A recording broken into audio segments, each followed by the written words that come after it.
It was 6:07 a.m. when I first saw it. I was holding my travel mug, half awake, walking out to my driveway like I did every morning. Birds chirping, sun barely creeping over the rooftops, and then bam! There it was. My personal EV charging port had a lock on it. Not just any lock. A clunky, rusted padlock dangling from a crooked hasp that someone had drilled into the side panel. Taped next to it with pink duct tape was a laminated sign that read, in Comic Sans of all fonts, reserved by HOA order property of Karen T. For a second I thought I was dreaming. Then I saw the glue residue on the side, the bent screws, the smudges of pink nail polish, and I knew I wasn't dreaming. I was being hijacked, electrically mugged, and by Karen. Not some stranger. Not a burglar. But Karen. To really understand the rage boiling through me at that moment, you'd have to know who Karen was. She was the type who carried a clipboard like it was a badge. She patrolled our cul-de-sac like a hawk with too much free time and not enough therapy. Her yard had a "No jogging on grass" sign. Her mailbox had a sensor that texted her when it opened. She once fined a neighbor for hanging a decorative flag because it was waving too enthusiastically. You get the idea. So when she got a new plug-in hybrid last month and realized she couldn't install a charger without HOA approval, she did what any reasonable person wouldn't do. She targeted mine. My private, personally installed, city-permitted charger on my property. Still stunned, I dropped to my knees and examined the damage. She'd scratched the paint, bent the cover. There were greasy fingerprints all over the unit, like she'd been trying to break into it with tools she bought at a dollar store.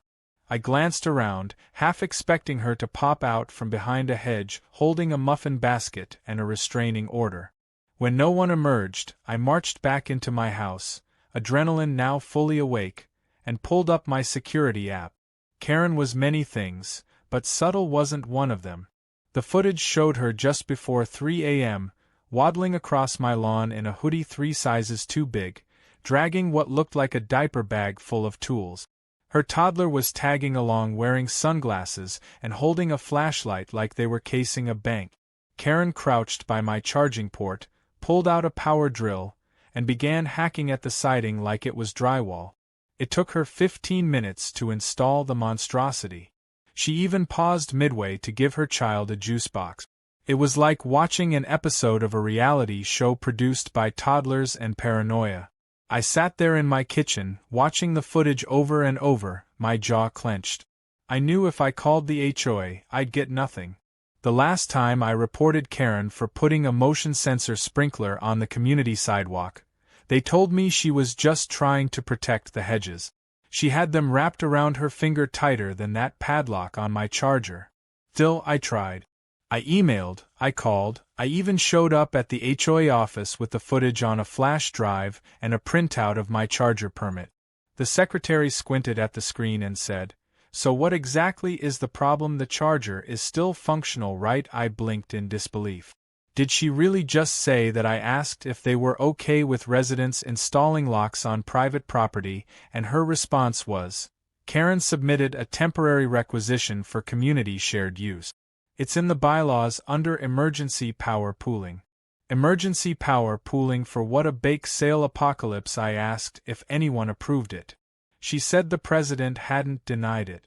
Apparently in HOA logic, silence equals permission. My blood pressure surged. That night I didn't sleep. I stared at my ceiling replaying the footage, thinking about that smirk Karen always had whenever she got her way. Then it hit me. I'm not just a homeowner. I'm a robotics engineer. My day job is designing autonomous security systems for commercial warehouses. I build machines that track, respond, and counteract intrusion. And Karen just gave me the perfect excuse to get creative. Over the next 2 days, I started drawing up plans. If Karen wanted to mess with tech, I'd give her tech. I built a dummy charger shell with an internal paint delivery system. It used a compressed air canister, motion sensors, and a valve rigged to open when the wrong lock was tampered with. The nozzle was aimed upward, just enough to spray a person in the face and upper torso. The paint mixture was neon pink, environmentally safe, washable only after 10 rinses, and glowed under UV light. I had developed it for a warehouse theft deterrent system. It had never been field tested. Until now. The build took 5 hours. I recorded the entire process like a science experiment, narrating each step in case I needed it for legal purposes. I installed the dummy shell in the exact spot where Karen had drilled into my actual charger, which I had now temporarily relocated to my backyard.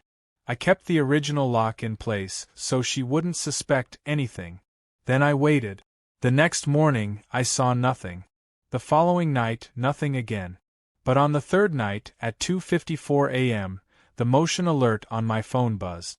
I leapt out of bed, eyes bloodshot, heart pounding, and pulled up the live feed. And there she was. Karen, in her oversized hoodie again, clutching a thermos in one hand and her keys in the other. Her toddler was asleep in a stroller beside her. She bent down, fumbled with the lock for a few seconds, and then, thunk, hiss, thwomp. The paint shot upward like a geyser. Karen shrieked, stumbled back, slipped on her own Crocs, and landed flat on her backside. Her entire face, chest, and arms were drenched in fluorescent pink. The camera caught every second in HD. She looked like a rejected cartoon villain. Her stroller rolled a few feet away and bumped gently into a bush. Karen tried to stand but slipped again. Her hands were glowing. Her hair dripped pink like she'd bathed in melted crayons. I saved the footage in 3 formats, uploaded it to my cloud drive, and saved a copy on a USB shaped like a miniature lock. Then I called the police. They arrived 20 minutes later.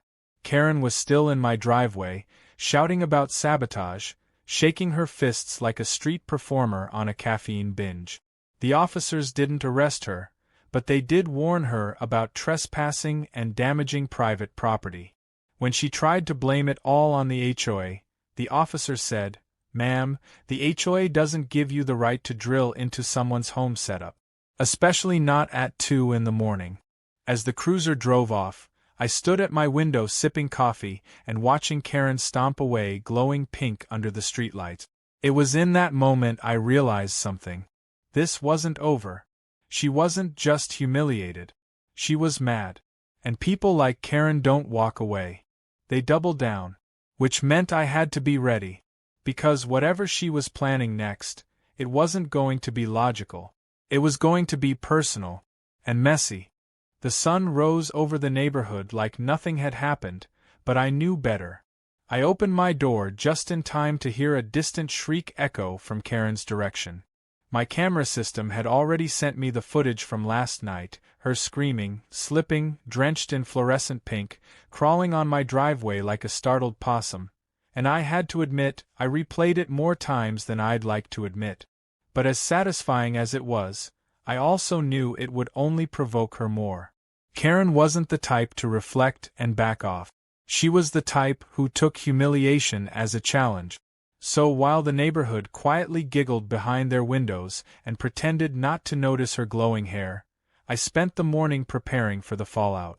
Sure enough, at precisely 9:06 a.m., I got an email from the HOA. The subject line was disciplinary notice, and it was worded like I had personally painted a child's face with acid. They claimed I had violated HOA Rule 6B, which apparently prohibited dangerous mechanical installations. They included a blurry screenshot of Karen's paint-drenched face like it was evidence of war crimes. The email ended with a threat, a $2,000 fine and a pending vote to suspend my HOA voting right. I laughed out loud when I read that part. Suspend my rights because I protected my own charger from a trespassing paint magnet that was rich. I didn't respond immediately. I had learned from experience that timing was everything. Instead, I forwarded the footage and the email to Jenna, my lawyer friend who owed me a favor after I helped automate her dad's greenhouse last year. She called me within the hour, already furious on my behalf. After watching the footage, she practically begged me to let her handle it. "Miles, you have her on video trespassing, damaging your property, and tampering with electrical equipment. They're trying to fine you because she embarrassed herself. This is textbook HOA overreach. Let me eat them alive. I didn't even need convincing. Jenna had been waiting for an excuse to roast an HOA since law school. While Jenna began assembling her legal response, I made a trip to my garage. The dummy charger had done its job, but I wasn't about to retire it yet. Karen hadn't just tried to steal my power, she had tried to rewrite the rules to make herself look like the victim. That meant she wasn't done. She'd come back, maybe not tonight, maybe not tomorrow, but eventually. And next time, I wanted her to understand exactly how serious I could get. I installed an upgraded version of the paint bomb. This one had a retractable cover that concealed the nozzle when not in use and a second layer of motion sensors that would only trigger if someone tampered with it in a specific sequence, her exact sequence. I also added a GPS tracker and synced it to my smartwatch just in case she tried to steal the unit altogether. But the real twist was the paint. I had developed a new mixture that included microglitter and a UV tracer compound. Not harmful at all, but it would make her look like a disco ball under blacklight for at least a week. This was psychological warfare now. No injuries. Just unforgettable embarrassment. Later that afternoon, I got an unexpected knock at my door. I opened it cautiously, half expecting Karen with a bullhorn or a lawyer. Instead, it was her husband Doug, holding a plastic folder and looking like he hadn't slept in days. He offered a weak smile and said he wanted to talk. I let him in mostly out of curiosity. Doug was the quiet type, always seemed like he was trying not to be noticed. We sat down at my kitchen table, and he immediately began apologizing. For the lock. For the trespassing. For everything. Then he handed me the folder. Inside were screenshots, text messages, voice memos, all from Karen. In one of them, she was coaching her toddler to tell people that Miles gave us permission. In another, she was complaining to a friend about how the HOA was too stupid to stop her from claiming the charger. Doug said he was done covering for her. He was in the middle of preparing divorce papers. She crossed the line when she dragged their kid into her neighborhood war games. I stared at him for a moment, unsure if I should thank him or feel bad. In the end, I did both. I sent the folder to Jenna. She called me 5 minutes later, laughing so hard she couldn't speak. These messages are gold, she finally managed to say. We're not just responding to the fine. We're going on offense. By the next morning, Jenna had submitted a formal cease and desist letter to the HOA and demanded a retraction of the fine under the threat of a civil lawsuit. She included copies of the security footage, Doug's folder, and highlighted HOA bylaw inconsistencies. Her closing line was my favorite. If your board continues to support a resident who installs foreign objects on private property and instructs a child to lie about it, we will assume this reflects the values of your entire leadership team. Let me be clear. That assumption will be made publicly. Within 24 hours, I received a new email from the HOA. It was terse and defensive, but said the fine was being withdrawn upon further review. No apology, of course. Just a weak backpedal. But I didn't care. I had won the first battle, and Karen's reputation was already starting to collapse. Neighborhood gossip spread faster than paint in a sprinkler system. People started calling her Charger Karen. Someone even edited a photo of her with the word reserved stamped across her forehead. For a brief moment, I thought it might end there. But then, right before midnight, I got a new alert. My motion sensor had picked up activity again. I pulled up the feed and froze. Karen was back. She wasn't alone. This time she had gloves, a flashlight duct taped to her head, and what looked like a crowbar in one hand. She walked straight up to the charging port and began fiddling with the same lock. My heart pounded. The paint bomb was armed. But something felt off. She wasn't just trying to unlock it. She was trying to remove it entirely. I watched as she inserted the crowbar into the base panel, jerking it upward. She paused when it resisted. Then she looked around nervously, gave it another yank, and that's when it happened. The nozzle fired. A loud hiss followed by a spray of rainbow glitter and UV paint coated her from chin to waist. But this time, she didn't scream. She just froze. For one bizarre second, it was like she didn't believe it. Then she looked down, saw the glitter sparkling across her chest, and let out the most guttural scream I'd ever heard. It wasn't anger. It wasn't embarrassment. It was pure existential rage. She staggered back, tripped on her own bag, and crashed into the hedge. This time, I didn't need to call the cop.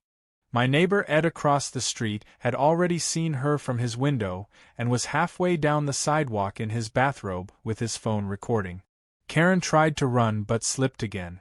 Ed, between fits of laughter, narrated the whole thing like a documentary. And as the police rolled in 10 minutes later, I knew this wasn't just escalation anymore. This was a full-blown meltdown. She had just attacked a fake charger and got branded by a rainbow cannon. Whatever happened next, she wasn't going to be able to paint herself out of this one. The morning after Karen's second glitter explosion, things began to unravel faster than I expected. Word had already spread around the neighborhood thanks to Ed's commentary video, which he proudly titled Karen vs. The Rainbow Trap. It had over 2,000 views by noon, which was impressive considering it was just being shared through group chats and neighborhood Facebook pages. People I hadn't spoken to in weeks sent me laughing emojis and popcorn gifs. Someone even started a thread proposing we nominate the paint cannon for a community safety award. But behind the scenes, the situation was boiling over in ways even I hadn't anticipated. At precisely 10:04 a.m., I got a certified letter dropped on my porch by an HOA board member who looked like he'd rather be anywhere else. He didn't speak, just handed it over and walked away like he was delivering bad news in a mafia movie. Inside was a formal complaint. According to the letter, the HOA was initiating disciplinary action due to my repeated use of unauthorized deterrent mechanisms that resulted in bodily harm and reputational damage to a resident. I laughed out loud. Bodily harm: she slipped on her own tote bag and tripped over a bush. Reputational damage: that ship had already sunk when she spray-painted a squirrel's tail last Easter and tried to frame the landscaping team. The letter also mentioned a motion being introduced to suspend my voting rights for a year and remove my property's eligibility for shared community utilities. That was their new term for the charger, apparently. I sent the whole letter to Jenna, who was already several steps ahead. She responded with a draft of a countersuit, complete with screenshots, timestamps, and links to HOA bylaws that proved the exact opposite of what they were claiming. Miles, we've got them boxed in. But that's not even the fun part. I just got a call from someone you're going to want to talk to. She didn't elaborate. Instead, she sent me a number and said to call. When I did, the man who answered had a deep voice and introduced himself as Agent Rowan from a federal agency I wasn't expecting to hear from. Apparently, Jenna had included in her previous letter a mention of a secure prototype that Karen had tampered with, and that part had triggered some red flags. Rowan asked if I had any devices on site that were under restricted testing. I said yes. The prototype was part of a sensor array being evaluated for perimeter defense systems. Nothing top secret, but sensitive enough that Karen's crowbar stunt could technically be considered interference with federal property. Rowan said they were sending someone to collect a formal statement and possibly examine the scene. My stomach dropped a little, not from fear, but from the sheer absurdity of how far things had escalated. This had started with a lock and a charger. Now federal agents were getting involved because Karen couldn't mind her own business. Meanwhile, across the street, Karen's house had become strangely quiet. The curtains were drawn, the car was missing from the driveway, and for the first time in weeks, there were no passive-aggressive signs stuck in her front yard. But that calm was just surface level. I found out later from Doug, who had officially moved into a short-term rental down the block, that she had been calling emergency HOA meetings, trying to rally support to have me evicted. The problem was, no one wanted to join her crusade. If anything, most of the neighbors were now afraid of getting pulled into her drama. The HOA president resigned midweek, claiming health issues, but everyone knew it was because of the explosion of complaints, not to mention the memes flooding his inbox. With the power vacuum left behind, Jenna helped file an injunction to block any disciplinary action until a proper hearing could be held. In response, the new interim board tried to delay the meeting indefinitely. That only made them look worse. By the weekend, I had neighbors offering to write character statements on my behalf. Even Ed, who once yelled at me for trimming my hedges too early in the season, knocked on my door with a fresh peach pie and said he'd testify. I didn't even know Ed baked. The support was unexpected but deeply appreciated. But Karen wasn't finished. On Saturday night she returned. Not to my property this time, but to her own driveway, where she set up what looked like a makeshift press conference. She had a ring light, a folding table, and a tripod. Her toddler sat nearby with noise-canceling headphones and an iPad. Karen stood in front of her phone, recording a dramatic monologue where she tearfully described being targeted, humiliated, and assaulted with hazardous chemicals. She claimed her hair was permanently damaged and her child now feared colors. She accused me of being a technological vigilante who had turned the neighborhood into a surveillance state. What she didn't know was that Doug had been quietly live-streaming the entire setup from the alley behind the house. He uploaded it in full, with captions. Viewers quickly noticed how Karen dabbed fake tears with a tissue before any actually formed. Someone zoomed in and spotted that her hair was completely fine, just dyed a new shade. Another clip showed her pausing mid-speech to adjust her angle for better lighting. The internet tore it apart. The video was renamed Oscar nominee Karen Goes Full Drama Mode, and was shared on several Reddit threads and a TikTok account that specialized in HOA meltdowns. The final blow came that Monday when Agent Rowan's team arrived. They weren't in black suits or sunglasses, just plainclothes professionals with clipboards and digital scanners. They asked questions politely, took photos of the prototype Karen had tried to pry off, and thanked me for my documentation. They didn't arrest anyone. They didn't need to. The mere presence of federal agents walking up Karen's driveway with a printed warrant sent shockwaves through the entire block. A neighbor dog barked. Curtains twitched. Karen peeked through her blinds, then quickly shut them. Later that day, Doug informed me through a text that Karen had lawyered up. Not with a good lawyer. Just some local guy she found online who also did divorce mediation and DUI defense. She was planning to file a harassment suit. Jenna laughed so hard when I told her that she actually spilled coffee on her keyboard. Let her try. We'll have counterclaims ready before she files the paperwork. And by the way, we're not stopping at defense.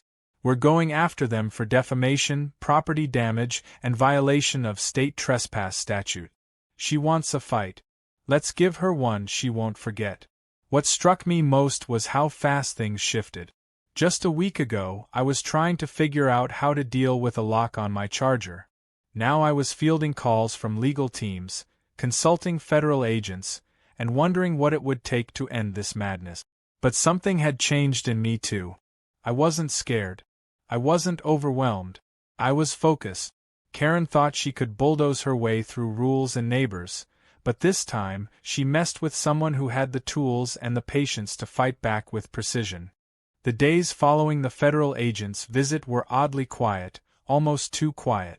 Karen's front yard had gone from looking like a passive-aggressive art exhibit to a barren, unwatered wasteland.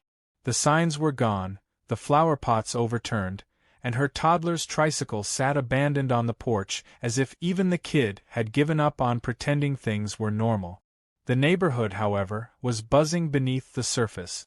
People whispered, messaged, and met in driveways, speculating on what would come next. And deep down, I knew the silence wasn't a retreat. It was the build-up before a storm. Karen wasn't the type to lick her wounds and learn. She was the type to scheme. I was in my garage calibrating a drone when the new alert popped up on my security system. It was just past 3 a.m., the same time she usually struck. At first, I thought it was a cat or maybe a raccoon, but then I saw it on the camera feed. A figure moving low and slow behind the bushes, covered head to toe in black clothing with reflective strip. At first glance, it looked like a burglar or someone casing the house, but when they turned toward the camera and the porch light caught their face, I knew exactly who it was. Karen had returned, and this time, she brought backup. There was someone else behind her. A man. Not Doug. This guy was taller, stockier, and clearly not from the neighborhood. He wore a baseball cap pulled low and had a tool bag slung across his shoulder. My instincts kicked in immediately. They crept toward the side of my property where the charger used to be, unaware that the setup they were approaching now was decoy number 2. This one wasn't rigged with paint. It didn't need to be. I had installed a silent alarm, a micro-drone with thermal vision, and a live mic linked straight to my phone. I stayed hidden inside my home office and listened. Karen whispered instructions like she'd rehearsed a heist movie. The man opened the tool bag and pulled out a portable angle grinder. Sparks flew as he attempted to cut through the casing of the decoy panel. What they didn't realize was that I had upgraded my system since the last time. The moment the grinder made contact, a signal was sent directly to Agent Rowan's office, triggering a tamper alert. I watched from my monitor as Karen giggled nervously, her voice trembling as she said something about finally ending the nerd's reign of terror. I didn't need to wait for consequences anymore. The law was already in motion. 10 minutes later, a black SUV turned the corner at the end of the street. No lights, no sirens, just quiet power. It parked half a block away, and 2 plainclothes agents stepped out and moved swiftly toward my house. Karen didn't see them coming. Her partner was halfway through yanking open the decoy panel when the first agent shone a light directly into his face and shouted, "Federal agents, don't move." Karen screamed and bolted, leaving the poor guy tangled in cords and blinking blindly like a deer caught in high beams. By the time they were both detained, neighbors were already gathering, robes and slippers on, phones recording. The man was placed in handcuffs. Karen wasn't, but she was given a very stern talking to that she tried to interrupt at least 5 times before one of the agents raised his voice and told her to be quiet or be arrested. She finally shut up. For the first time ever, I saw Karen speechless, her jaw clenched, eyes darting from one camera phone to another as she realized the entire neighborhood was watching her get scolded by the federal government. Later that morning, I met with Rowan again, this time over coffee in my kitchen. He explained that while Karen wouldn't be formally arrested, her accomplice was being charged with criminal trespass, property tampering, and possibly violating the Electronics Privacy Act depending on what tools he was carrying. Karen, for now, would be issued a protective restraining order and placed under watch. But Rowan assured me they would be keeping an eye on her behavior moving forward. That same day, the HOA called an emergency meeting. I wasn't even planning to attend. I figured they'd use it to protect themselves and sweep the chaos under the rug. But to my surprise, several of my neighbors urged me to go. They said the community needed closure, that people needed to see justice follow through. So I showed up. The room was packed. Folding chairs lined every wall. Even Doug showed up, sitting quietly in the back with a stack of papers that looked suspiciously like divorce filings. The interim board members were flustered, trying to maintain order as people began demanding answers. Why was Karen allowed to abuse HOA rules? Why did the board protect her for so long? And most importantly, what were they going to do now that the feds had literally stepped in? After 15 minutes of awkward deflections and statements about misunderstandings, I stood up and cleared my throat. I didn't yell. I didn't point fingers. I simply played the footage from my phone. Karen sneaking onto my property. Her accomplice grinding through the panel. The moment the agents intervened. And the audio of her whispering about sabotaging my system. The room fell silent except for the sound of one neighbor quietly muttering "Oh my God" under his breath. That was all it took. The board, backed into a corner, voted unanimously to bar Karen from ever serving on any committee again. She was issued a permanent cease and desist regarding any interference with resident property. They also agreed to formally apologize to me and retract every fine, warning, and sanction ever placed on my address. I didn't clap. I didn't gloat. I just nodded and walked out, feeling like I had finally reset the balance. But the real twist came that night. Doug, apparently feeling emboldened by the board meeting, walked over to my house just after dark. He was holding a small wooden box. Inside were old flash drives, a printed binder, and a burner phone. He looked nervous as he handed it to me and said, "I didn't know where else to put this. Karen's been keeping a lot more than just HOA files. She's been recording people, spying on meetings, taking photos of neighbors through their windows." I didn't want to believe it, but after everything, I started looking. "And now I think you should have this." The contents of that box made my skin crawl. Karen had been documenting everyone's business like a digital hoarder of paranoia. Notes on which houses left lights on past 10. Photos of deliveries. License plates. Even a diagram of my backyard drawn in pencil. It was surveillance. Plain and simple. I didn't sleep that night. Instead, I backed up every file and sent them to Jenna and Rowan with a note that read, "I think the Charger war was just the tip of the iceberg. Something deeper is going on here." What started as a ridiculous act of entitlement had revealed something darker. Karen hadn't just wanted control over a Charger. She wanted control over the entire neighborhood. The locks, the fines, the fake signs, the phony requisition forms. They were just a cover. She'd been trying to build her own little surveillance empire, and I had been the first person who pushed back hard enough to expose it. I realized then that the final confrontation wasn't going to be about paint or wires or stolen electricity. It was going to be about truth. About what someone like Karen could become when no one held her accountable. And now that I had the evidence, I knew exactly how to end it once and for all. By the time morning came, my house was a war room. Jenna had already driven over with coffee in one hand and a notepad in the other, eyes still heavy with sleep, but brain firing on all cylinders. We sat across my kitchen table surrounded by flash drives, screenshots, and printed photos of what Karen had been collecting over the past year. It was more than strange behavior. It was obsession. She hadn't just kept tabs on me, but on nearly every household in the neighborhood. She had lists of children's names, schedules of when people left for work, notes on who had guests over and when, even receipts from packages she'd taken photos of while they were left unattended on porches. It wasn't just creepy. It was disturbing. This was no longer about a Charger or HOA pettiness. This was about invasion, and Jenna knew exactly how to package it. We filed an immediate complaint with the local police, providing digital copies of the files. Jenna framed it perfectly in legal terms: malicious surveillance, stalking behavior, and coordinated harassment. While the officers took it seriously enough to begin a formal report, we both knew enforcement would take time.